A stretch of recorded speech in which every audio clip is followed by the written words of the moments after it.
Welcome to another episode of Mike's Money Picks. Today on the podcast, we're going to be breaking down the Tuesday, November 12th slate of college basketball DFS for DraftKings as well as FanDuel. We're going to take a look at the 7-game DraftKings slate and tell you what you can expect from each game, as well as who you need to be targeting or not targeting for your DFS lineups here on this Tuesday night slate. And I got to be honest, y'all, this slate is kind of starved for value. There's a lot of guys who are priced up really, really high. It's not going to be super easy, super comfortable to produce a lineup here on this Tuesday night slate. So we're going to do our best to kind of help, guide you in the right direction, point you in the direction of some guys who can be some good value plays here in this slate and kind of make constructing your lineup a little bit easier and hopefully help you construct some winning lineups for this Tuesday night slate. This Tuesday is the Champions Classic, which to me always signals a passing of time, right? Like to me, this is like the definitive signal. Yeah, college basketball, it's back and it's here. And, in the next few weeks, we're going to have the Thanksgiving tournaments, the Charleston Classic, the Myrtle Beach Classic, the whatever one in Orlando, the Maui Invitational, the Battle for Atlantis. We're going to have all those, and it's just going to be college basketball wall to wall. It's going to be so great, and it's going to carry us right into March. And it's just great that college basketball is back. Now, make sure you are subscribed to our channel so that way you can be with us for all of our college basketball content throughout the rest of the season, all the way up until the Final Four. If you have not been with us before, glad to have you here. Hopefully we can have you here with us for the rest of the college basketball season. And, I can't promise right now that I'm going to have every single slate out for a video because it is my busy season. We've also got college football coming on. But pretty much once January rolls around, we're primarily a college basketball associate. So this is a great place to come for your college basketball DFS needs. But anyway, we've kind of waxed poetic about college basketball for about 90 seconds now. So let's go ahead and dive in. We got 7 games to get to. Let's go ahead and get started. All right, so game number 1 is the first game of the Champions Classic. It is Kansas taking on Michigan State. KenPom has the Jayhawks as the favorite in this one, with Kansas being a 5-point favorite on KenPom, 78-73. That is a game total of 151 points. And it would not shock me if there were some points scored in this game. Kansas currently ranks 92nd in the nation in tempo. Michigan State currently ranks 249th. Kansas just played a really up and down high-scoring game against North Carolina. I can very easily see this game turning into one of those as well.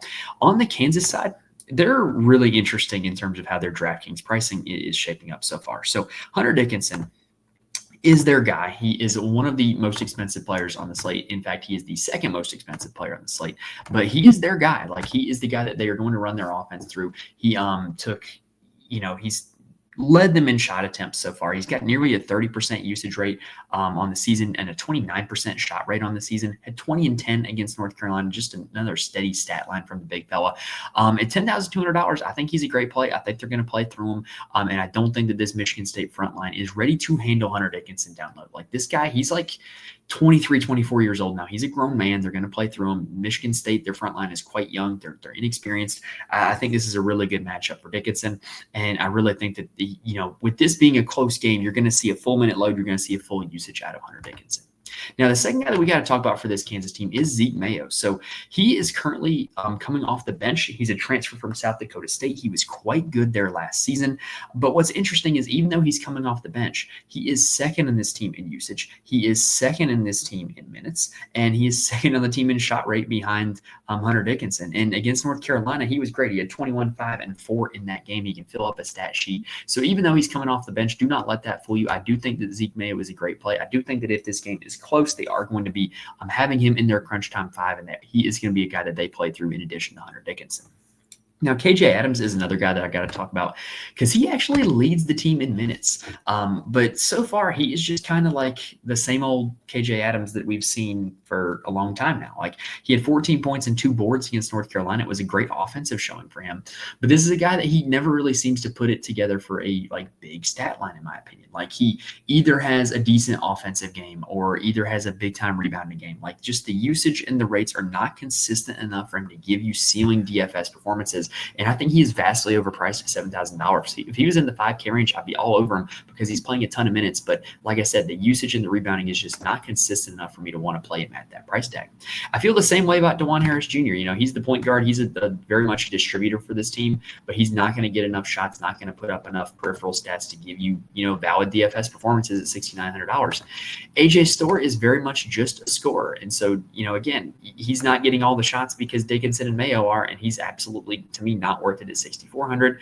David Coit and Rylan Griffin are starters in name only. They do not play a whole lot of minutes, but they do start. So really, if I'm being honest, this Kansas side, I'm really focusing my efforts on Dickinson and Mayo for my targets.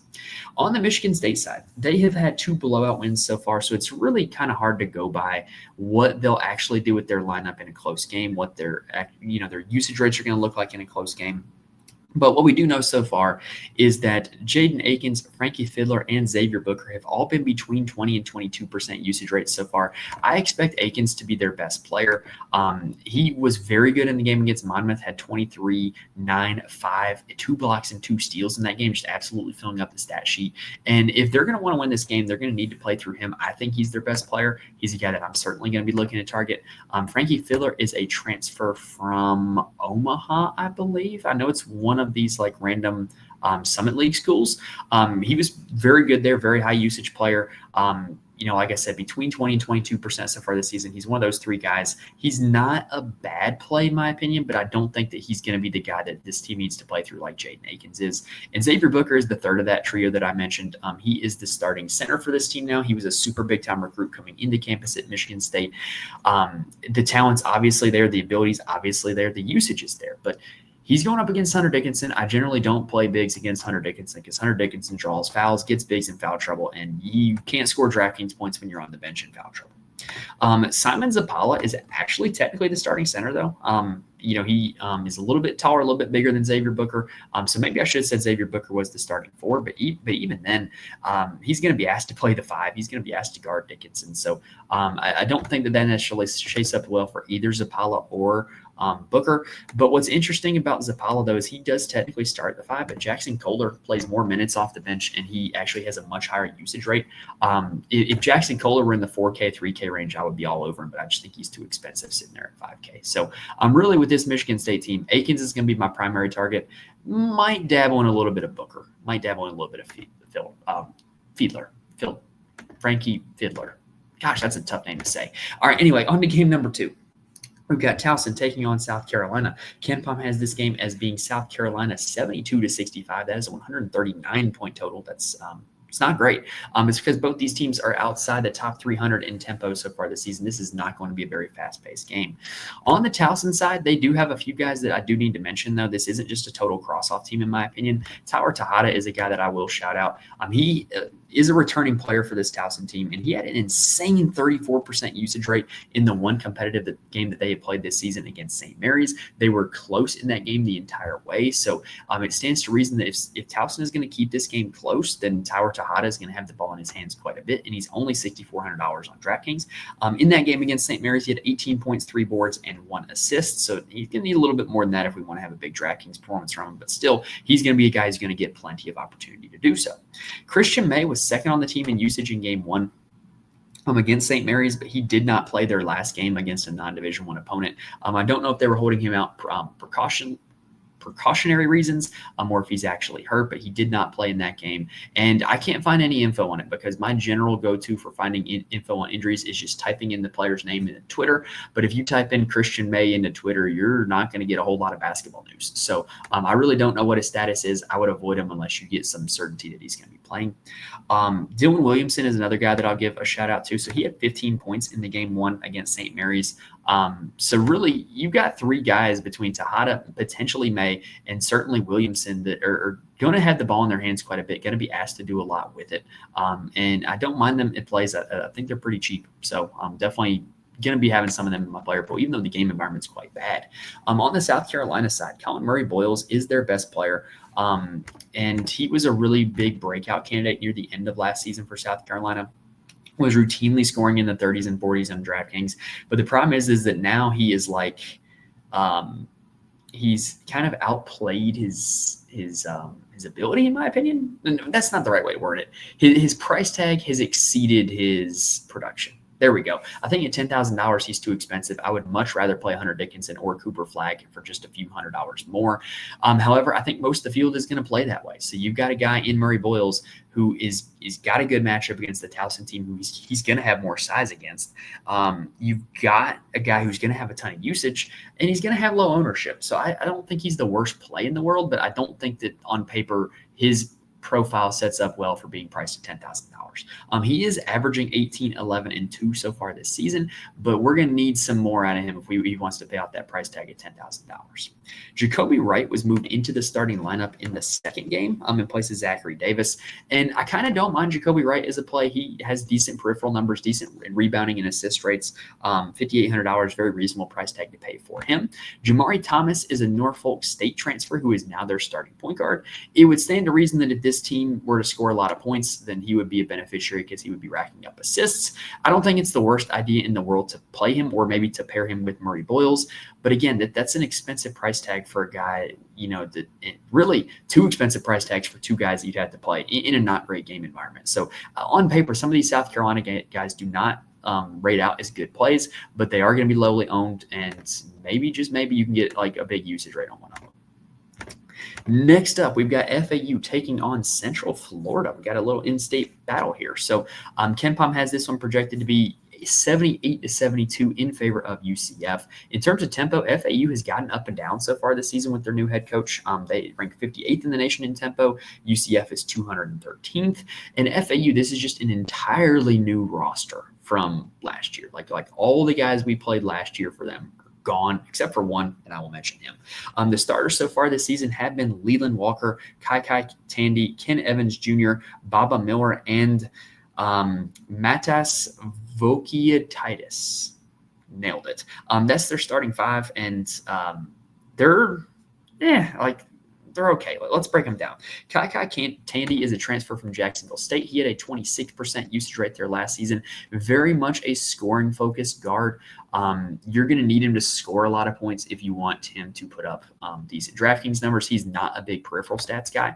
However, his former teammate and current teammate, Ken Evans Jr., is also a Jacksonville State transfer. He had a 27% usage right there, and it's because he put up a lot more work in the peripherals than his teammate Tandy did. So I do think that both of them are in play. I know it kind of sounds like Evans is definitely the better play. Yeah, for sure, but he's also $1,600 more expensive. Kai Tandy at only $6,200 I don't think is a bad play at all. I don't think Leland Walker as a starter at $6,100 is a bad play at all. And Baba Miller is a super talented big-time recruit from Florida State who is now transferred to Florida Atlantic. I don't think he's a bad option at $5,900 either. He was a guy that we played when he was at Florida State, and every now and then he had decently big games. So definitely worth a look in my opinion. And then I am going to mention Trey Carroll. He comes off the bench. He was a bench player for FAU last year, but he has an insanely high usage rate when he plays. He's one of those guys that's just an energy guy, and he's all over the floor making plays. He just always seems to find the ball in his hands. And $3,800 for a guy like that, maybe he gets extended run, maybe he ends up with a decent game. I don't think he's a bad look at all.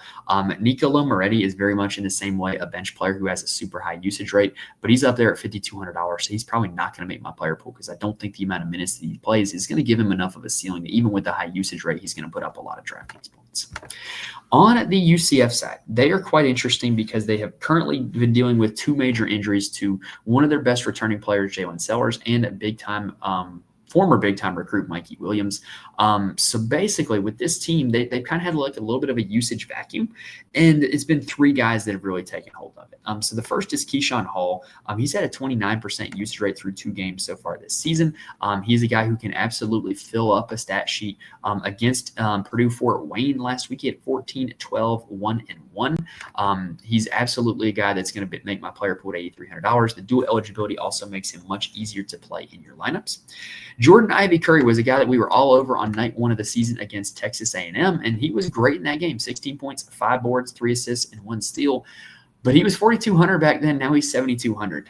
The good news is that he does still play with about a 24% usage rate. I do think that this team is going to play through him quite a bit.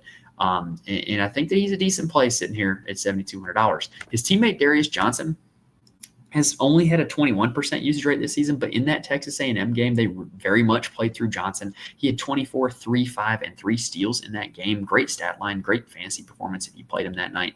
But now he's up at $9,300, and to me, that's a little bit rich for my blood. I would much prefer him to see him in the 8K or 7K range, so he's probably going to be a pass just because it's hard to envision him putting up, 36 to 40 DraftKings points that you need, really 45 if you want to, win a GPP tournament type of play. So I'm really not the biggest on Darius Johnson, even though I do think he's a great player.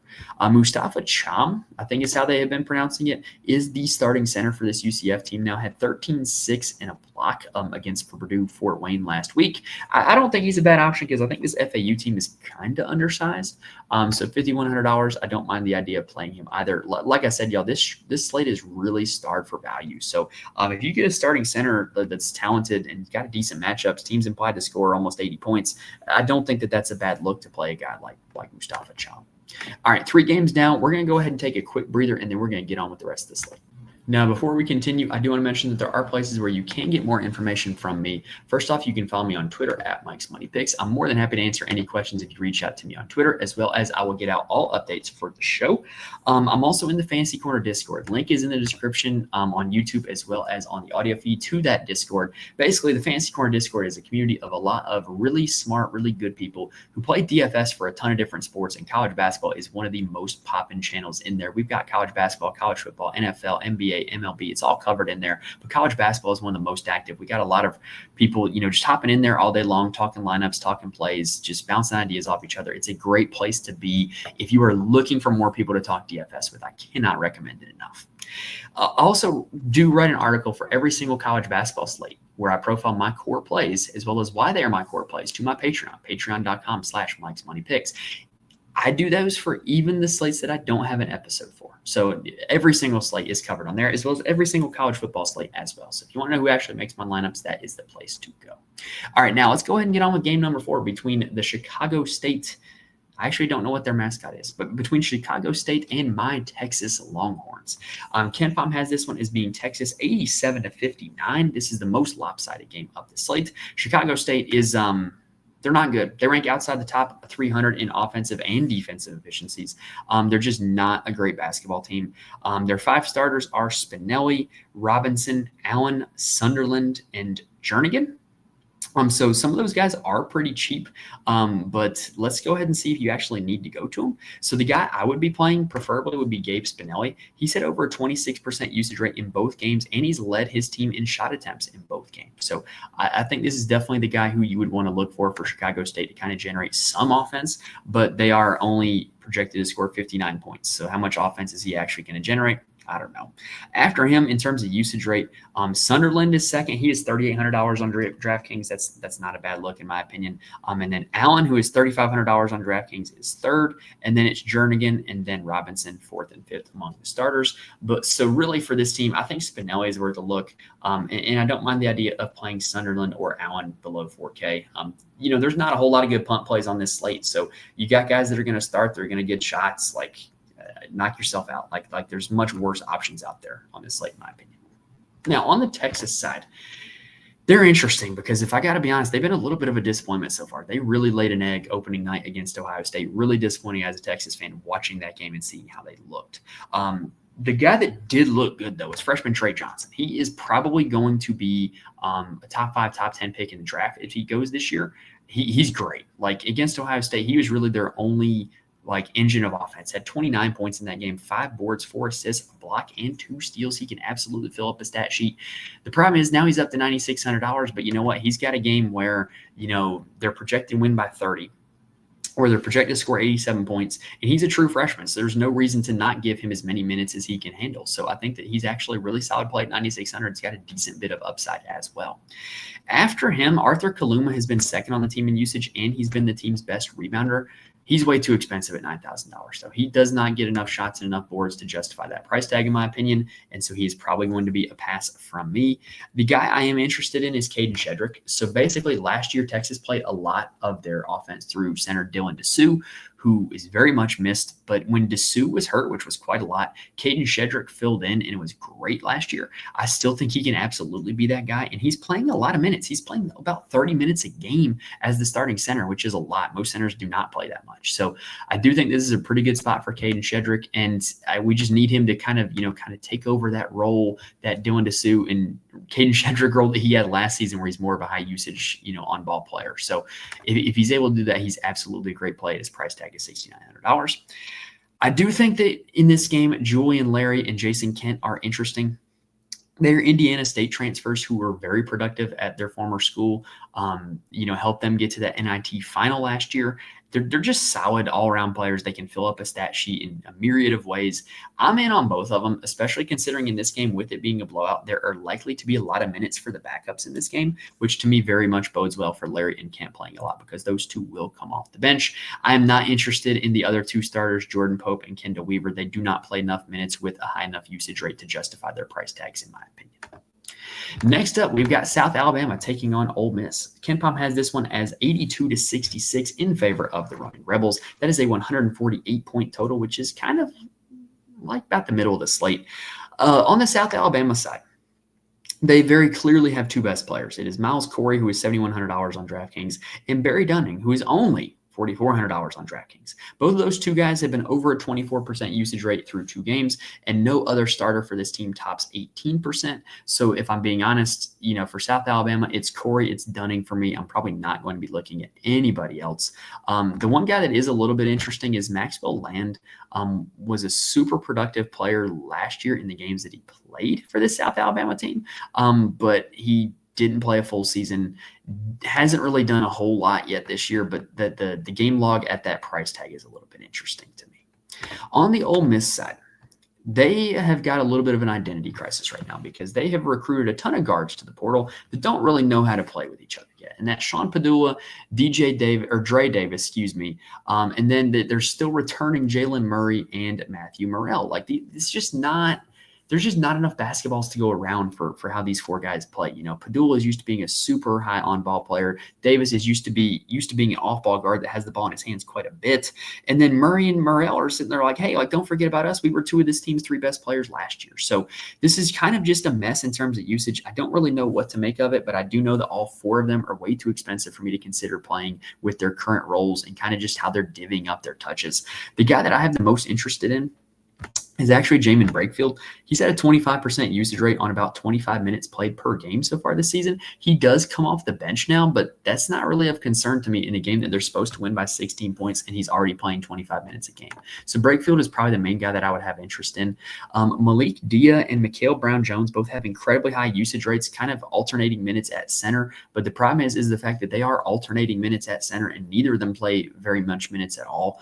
So I think that kind of makes them unplayable. Yeah, this Mississippi team, we really need price tags to settle in on current usage, not usage at their former school. Next up, we have Sam Houston State taking on a Baylor. KenPom has this one projected to be 82-69 in favor of the Baylor Bears. That is a 151-point total, which is one of the higher ones on the slate. And honestly, this spread's a little closer than I was thinking it's going to be, but apparently Sam Houston State's pretty good. On Sam Houston State, Marcus Boykin is their usage leader and their best player. He is only $5,100 on DraftKings. Gets a decent amount of peripheral stats, decently high assist rate. Not a bad look at $5,100 in my opinion. Lamar Wilkerson is the guy that leads them in shot rate. The downside of playing him, though, is that he is all the way up at $6,700 on DraftKings. So, yeah, he might lead them in shot rate, but he's going to need to make a lot of those shots if he wants to hit value at a salary of $6,700. The third guy I will mention is Dorian Finister. Plays a ton of minutes, puts up a ton of peripherals, which in a game that has the potential to get up and down like this one, I think that's a really good look. More possessions means more peripheral stats. And I would always rather play guys who their game is more anchored around peripheral stats than anchored around scoring, because scoring can always oscillate between having a hot night or a cold night. Peripheral stats are more likely to be repeatable. And then if he does have a big scoring night, that's how he ends up getting a ceiling night. So I do think he's worth a look at $5,600. On the Baylor side, they're interesting so far this season, man. They've got Norchad Omier from Miami, but they're playing him at the 4, which doesn't make a whole lot of sense to me because he's kind of he doesn't have an outside shot. He is not a stretch 4 in any way. He doesn't have the foot speed to hang with some of these smaller, more athletic 4s. But yeah, he's also kind of a defensive liability at the 5 because he's short. I don't know, man. He's just a super unique player, and I don't think Baylor is necessarily the best equipped to take advantage of his skill set, whereas Miami would play him at the 5, would use a ton of, spacing and shooting around him, and they would switch everything defensively. And I just think that this isn't the best use of his skill set. I think he's super expensive right now.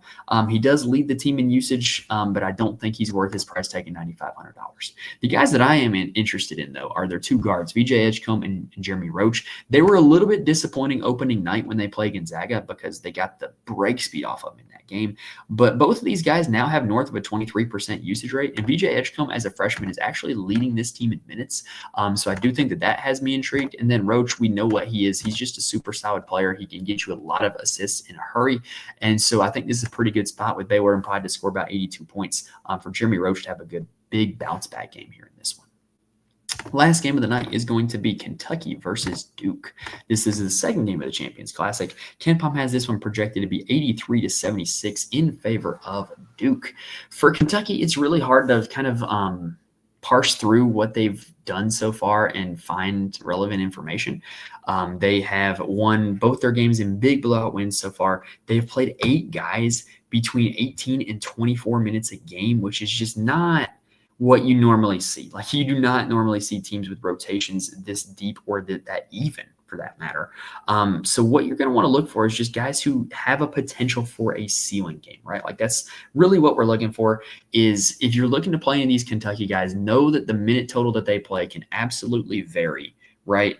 And so you want a guy who has the profile of somebody who could go out and say they happen to get 25 plus minutes in the game. Well, then they could produce a ceiling game, right? So to me, Amari Williams is a great example of that. In their most recent game, he had a 35% usage rate. He only needed 20 minutes to put up 13 and 14, a double-double against Bucknell. He's just an elite rebounder. And I definitely think that he's worth a look, even though I do wish he was much cheaper than $8,500. Jackson Robinson is also a guy that came over with this head coach from BYU, has the ball in his hands a ton. If you're thinking that, this is an early season game, they need to look good in this game, if not win this game, coach is going to go with somebody he trusts. Jackson Robinson will be somebody that he would trust at $6,300. Lamont Butler and Otega Owe are transfers in that both have a decent amount of peripheral stats, but I don't think that they necessarily profile as great plays at their price tag. We mentioned Jackson Robinson being somebody that coach could trust. I'll give you a guy that nobody should ever trust, but could put up a lot of fancy points, and that's Kerr Kriisa. He's only $4,600 here on this slate. He was a dud against Wright State, but in the game against Bucknell, he played 21 minutes, put up 6 points, 12 assists, and 4 boards, which is kind of a crazy stat line when you think about it. So if he does find his way into seeing 20 plus, 25 plus minutes in this game, he could absolutely give you a ceiling performance. He could also give you a -2 DraftKings points performance. You never know what you're going to get from Kerr Kriisa, but I'm absolutely willing to give it a shot at $4,600 for a guy of his profile. And then, oh, by the way, let's talk about Kobe Brea. $5,600 was the nation's leader in three-point shooting percentage last season, is already off to a hot start. He was 6 for 8 against Bucknell. He's a guy that could come in and just be an absolute flamethrower. And if he gets hot from behind the arc, he's going to pay off his DraftKings price tag. A guy I'm not interested in, but I'm usually always interested in, is Andrew Carr, Wake Forest transfer. Reason why I'm not interested in Andrew Carr is he's going to have to guard Cooper Flagg. So let's go ahead and talk about Duke. So Duke does have Cooper Flagg at the 4. I don't know why he has guard forward eligibility. He's very clearly a 4. He's like a 7-footer. DraftKings is like giving everybody the guard forward eligibility this year. It's super weird. But anyway, Cooper Flagg, one of the best plays on the slate, one of the top plays on the slate. Both games so far, he's got around 40-ish DraftKings points and a salary of $10,500. That will cut it, especially on a slate where the value is really hard to come by, where it seems like a lot of guys are overpriced. I think it's worth it to just pay up for Flagg and try to make the rest of your lineup work. The rates all check out: 28% usage, 27% shot rate this season. Elite rebounder as well. Combined rebounding percentage rates of about 34%. So he's really good. He's worth every penny, in my opinion. He's a great play.